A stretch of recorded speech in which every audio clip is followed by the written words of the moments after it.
So today I want to talk about being tested.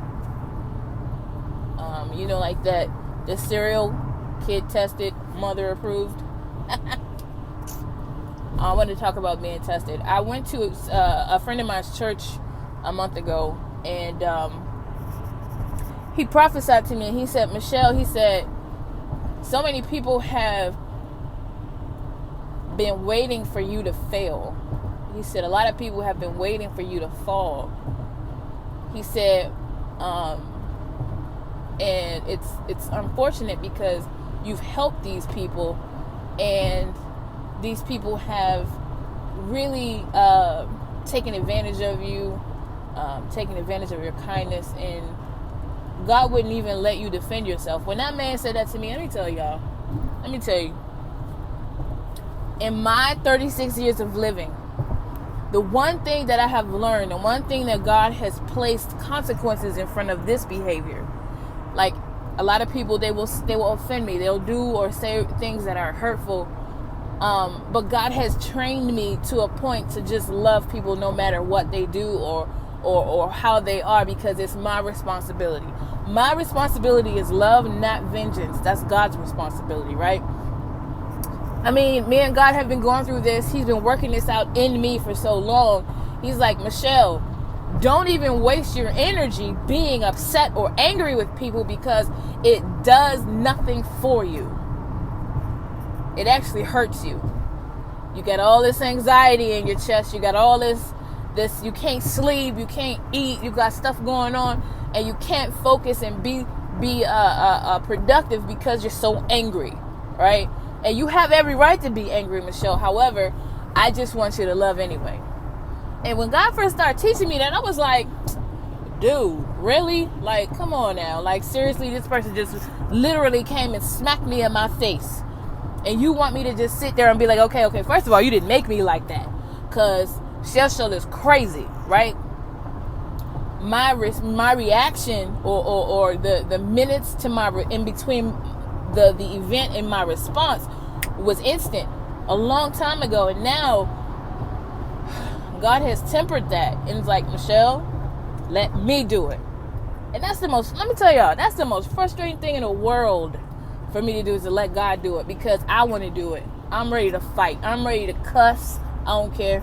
I'm ready to smack somebody. I'm ready to pick up a shoe or a glove or a handkerchief and smack somebody across the face.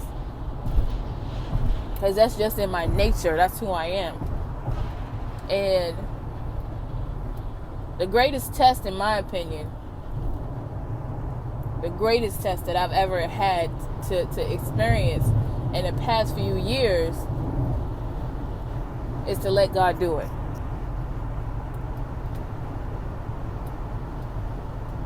I was reading the other day in Romans 5, 5:3, I think. And it said, and not only so, but we glory in tribulation also, knowing that tribulation worketh patience, and patience experience, and experience hope.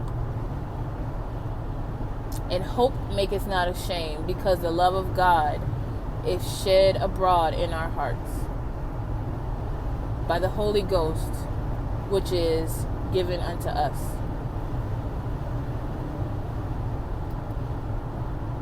There's that word again. There's that word love. And it's like, okay, God, I have very candid conversations with God. I'm just like, Lord, listen, I'm not you. I'm not you. My responsibility is not to be who you are to everybody and love them in spite of. And then God corrected me. Yes, you are. Because that's what I do for you. I love you in spite of. And then he took me to the difference between two different people in my lives offending me or doing something to hurt me. Now, one person I love very much. And in my opinion, this person gets away with murder. Like, something can be said, I just brush it off. Oh, okay, whatever. But somebody that I'm not close to does the same thing, and I'm irritated and I'm frustrated. And God was like, well, look at the difference between how you respond to the same event but with different levels of love. So it's not the offense that is the catalyst here. It's not the offense. It's the amount of love given to each person that made the difference. And that was so powerful for me, because I was just like, all right then. Well, what if you can't love everybody the same? What if you can't connect to everybody the same? And God was like, well, Michelle, you love me, don't you? Well, yeah. God, what's your point? What are you getting at here? Well, love me and them. God never gives me a way out. He never gives me any type of excuse. And with all the stuff that's happening in the world, a lot of people aren't focusing on how to treat other people. They're not. They're focused on what they want. There are so many selfish people out here everywhere. People that just take, and they don't care about the repercussions of what they're doing. They just want to take from you and not reciprocate. Even friendships a lot of times are like that. But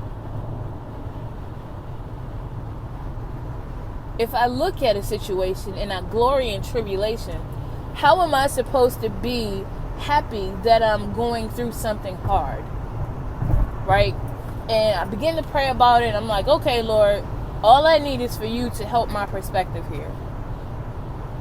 And then he took me to personal training. When a personal trainer works with their client, they test their strength level to assess the opportunities that they have. There are different areas in the body that are weak that prevents them from holding the weight appropriately to build strength, right? So if you're doing a squat for a personal trainer and they tell you the correct form, when you first start out, you're going to have weaknesses in certain areas because you're not used to training.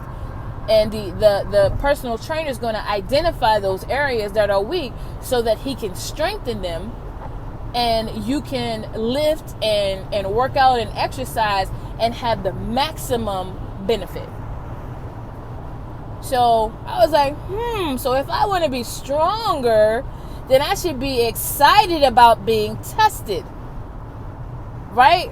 If I want to be better, then I should be excited about being tested. Now, that's the operative disposition, okay? If you want to be better, you're going to be excited about tribulation. If you want to be stronger, you're going to get excited about the things that happen to you that show you your weakness. But nobody talks about their weaknesses anymore. I think my last video was about the prayers of the righteous availeth much, and the beginning of that scripture said, let us confess our faults to one another, that we will pray for one another so that we can be healed, exposing our weaknesses, right? I don't know of anywhere right now, no church, no group, where people just sit down and they talk about the things that they need help with, right? I mean, I go to therapy and do that, but really then my therapist just lets me sit there and talk, and then I work stuff out on my own, which, she's amazing at. However, we don't expose our weaknesses. We don't sit down and say, hey, listen, I'm having a problem here. I need you to pray for me. I need you to pray for me because I don't want to be here. I don't want to be weak. I want to make sure that I can put myself in a position where somebody's going to be help to hold me accountable, and I'm going to be able to be a better person and to do better and to be better in this life. Our focus is not on being better anymore. So when things happen to us that come to test us and expose our opportunities and our weaknesses, we get frustrated. We start complaining. Oh, the devil is after me. Or I'm just having a bad day. I don't know why people just keep messing with me. I'm just so over it. No. If the same thing keeps happening, there's a weakness in you. And that's one of the things that I had to realize about myself. Like, Michelle, you've been put in a situation over and over and over, and the same outcome is happening. You are the common denominator. Let's identify this weakness so we don't have to go through it again. God, show me what it is that I need to be stronger in. Okay? And for what it's worth, tribulation works patience, right? And I asked God, I was like, Lord, I am so impatient. Ooh, y'all, let me tell you.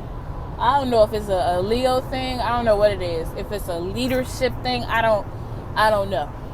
But I was one of the most, I still am pretty impatient in a lot of areas, and I'm still working on that. But for me, I like stuff to get done. I like for stuff to get done, for it to be done in excellence. But over the years, I've had to have patience. God's put me in positions where I didn't have a choice but to be patient if I was going to be at peace. But all those things work together to give you patience, experience, hope. And experience in itself is worth any test. Because if I have experience in an area, that means that I won't waste time and I won't make mistakes. How many of y'all know how to make eggs? You got experience in making eggs, right? I mean, I hope you do, because eggs is one of the easiest things in the world to cook.